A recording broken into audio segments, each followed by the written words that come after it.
there, my name is Kaitlin Zimmerly, and this is the C² challenge that I have accepted. And this month's theme is the hashtag can't control. And so I'm going to talk about control and what it looks like in my life, what it's meant in my life basically, and how God has spoken to me about it, and how He is currently doing that with the current situation that this world, that we're all in right now, that we're in together currently. So of course I am here in my room from my house. This is where this has been my sanctuary since quarantine started. I'm sure it's different for everyone. Everyone may have their different places that they go to kind of get away and everything, but this has been my place. So this is my room, but just starting out with this control. So what that looks like for me, what it's looked like in my life. I have always been very fearful. I've grown up in a Christian school, Christian home. I've known who God is basically my entire life, and I have always struggled with fear.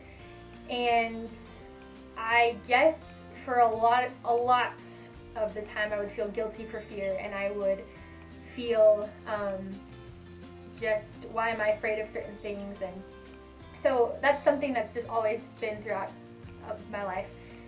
But how it pertains to me today and in this particular time in our world, I would go through stages of fear, I would say, as I grew up. So I would start out being afraid of the world ending. That would terrify me, just the fact that the world could be done and God comes back, but what happens, all these things, just a lot of unknowns. And so for part of my life, I would be afraid of that, maybe for a year or two. And it was weird because I would just find different things to grab onto. And for another part of my life, I would be afraid of getting sick, whether it was a disease or just things like that I couldn't heal from or anything. I would be afraid of that as well. And so I would always remember going through periods in my life of being afraid of certain things. And so one part of my life, I would say it started in the 3rd grade. I remember I did a project in the 3rd grade on tornadoes, on storms. I was just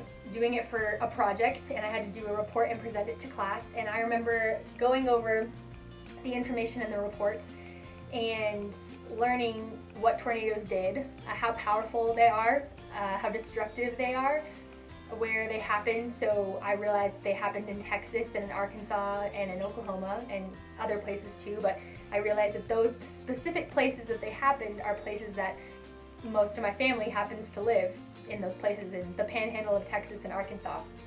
So I learned about tornadoes and I became terrified. I mean, a lot of kids were glued to cartoons and different shows, and I was, kid you not, glued to the Weather Channel. I would watch it like it was Disney Channel or something. I just always wanted to know what was going to happen, any storms, anything like that. So of course when we went to Arkansas and Oklahoma, I would always be afraid of storms. No tornadoes ever happened, but severe thunderstorms would happen, hail, things like that. So one day, it was in 4th grade, and we had this little window. We were in portables in the classrooms that we were in, these metal buildings.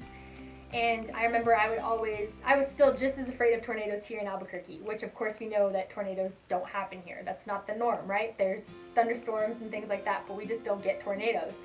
And so you're like, why would you be afraid of tornadoes when we don't get them? I don't know. So I remember looking out the window, and I would always look for the clouds. If I saw blue skies, I knew that everything was okay.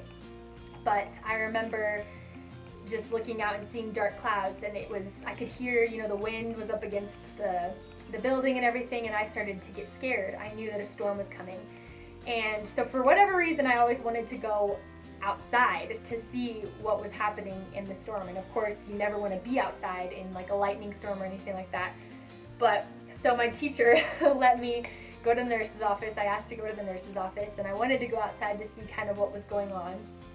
And I went to the nurse's office. I walked in, and at the time my principal was there, and she was there with the nurse. And while I walked in, I overheard her immediately say, "We need to get on the intercom and announce to everyone that we have to get into shelter. We have to go under our desks and we have to get into place because there's been a funnel that's been spotted on the West Mesa, near the volcanoes. And so we have to prepare.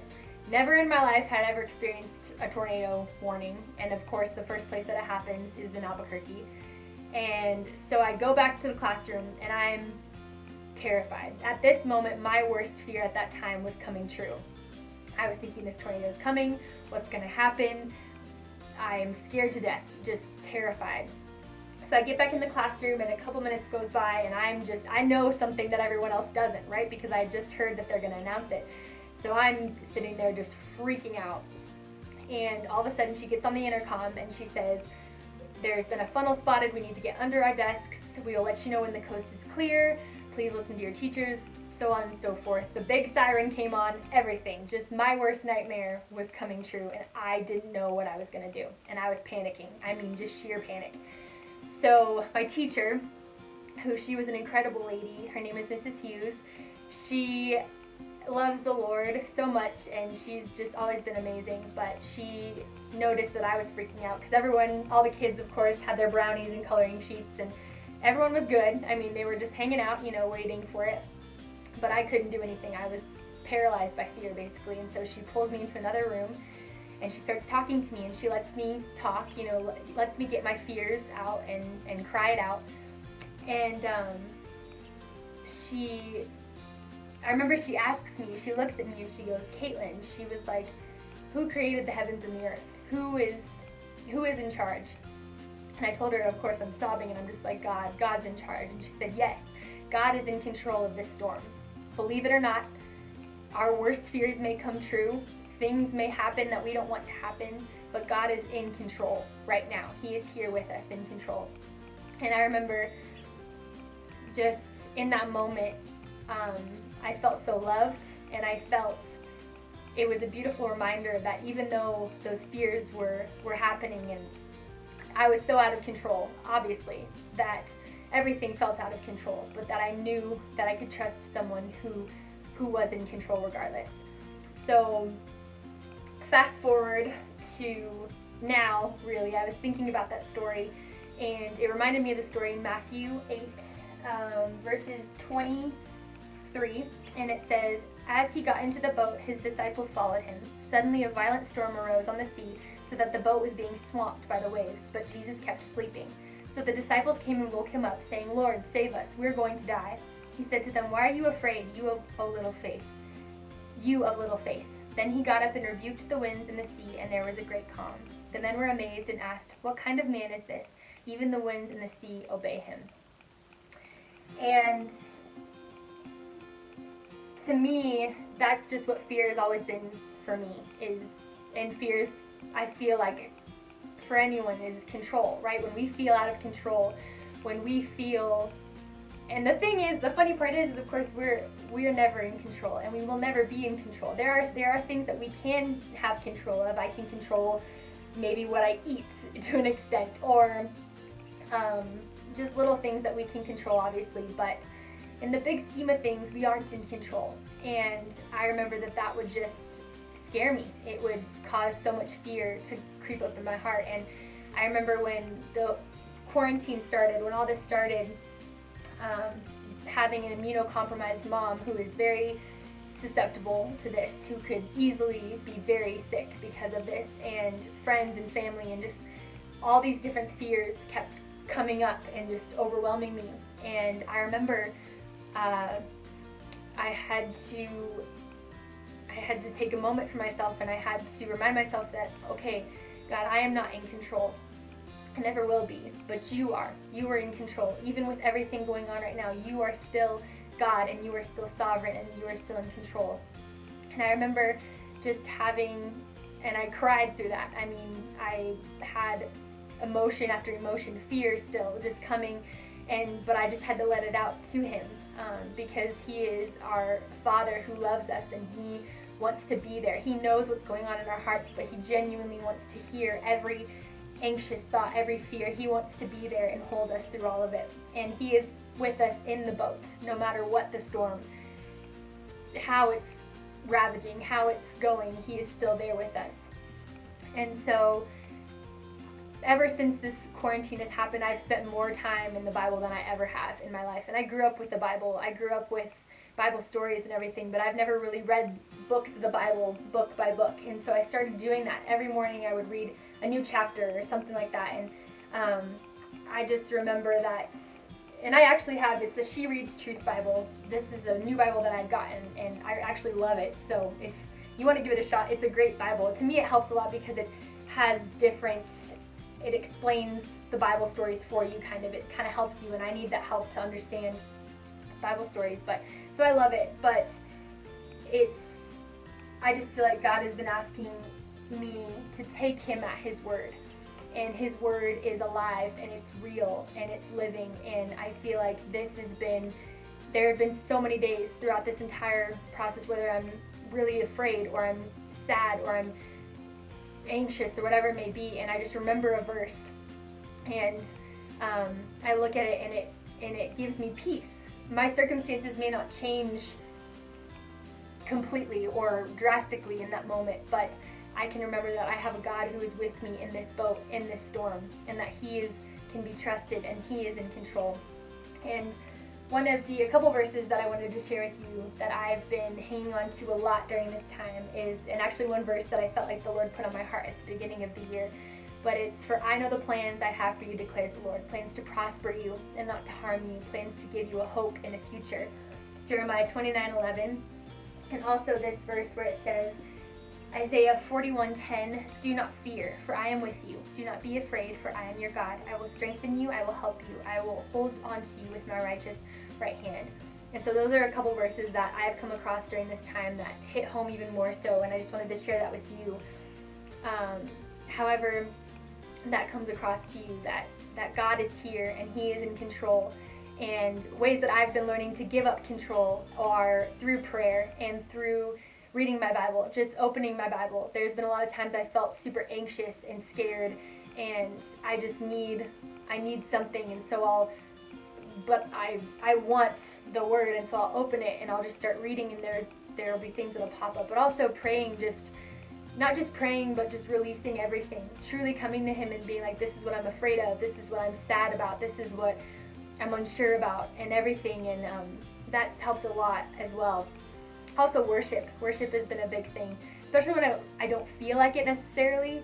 I feel like that's when I can get a lot of it out of it as well, when I just put on a worship song and just let myself listen to the words and really just filling myself up. Also, I've been taking little sticky notes and just verses that pop up in my head or that I read that I really want to be reminded of.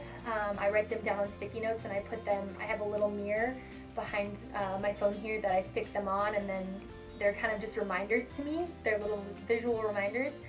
Also, one thing that I've done is picking a verse and just writing it over and over and over. So this one is Colossians 3:2, and it says, set your minds on things above, not on earthly things. And I wrote this, just a full page of it, just over and over and over again. And I feel like, for me personally, when I get the word into my heart, when I get it reminds me of little nuggets. When I get little nuggets in my heart, that's what helps me to remember that I can give up control, that I know who's in control, and that he is in charge of the wind and the waves, and he calls them to be still.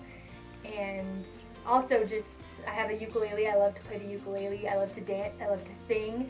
Different things that just focusing on him. When I put my mind on him and his truth and his word, it takes my eyes off the sea. It takes my eyes off the storm, and I'm able to put my eyes onto him. And that gives me a lot of peace, and that's what has been giving me a lot of peace during this time. So that is my acceptance for this challenge, and it's definitely been something that I'm still growing in every day. It can still be really hard, but I just want to remind you that God is in control, and he loves you so much. He has a purpose and a plan for you, and do not be afraid, because he is with you through every single step. And I think that's been the biggest takeaway for me, is just to fix my eyes on Jesus and remember that he has never left us nor forsaken us, and that he is going to be there through it all. And so I just want to encourage you to find ways, however you want to do it, in your own life. It could look from anything from cooking to, I don't know, any hobby you might have, anything that just really gets you in a place where of your remembrance of how God is in control, and that He is in control of your life, and that He has a perfect plan and a purpose for you. And so yeah, just to get creative with it as well. And these are things that have really helped me, and so I'm excited to see what else God is going to do. But especially in this unprecedented time, where things are truly scary, and they are truly what we never thought they would be, that we have hope, that there is a God who is still in control, and that He loves us. And so that is the challenge. Thank you so much, and I hope you have an amazing rest of your day.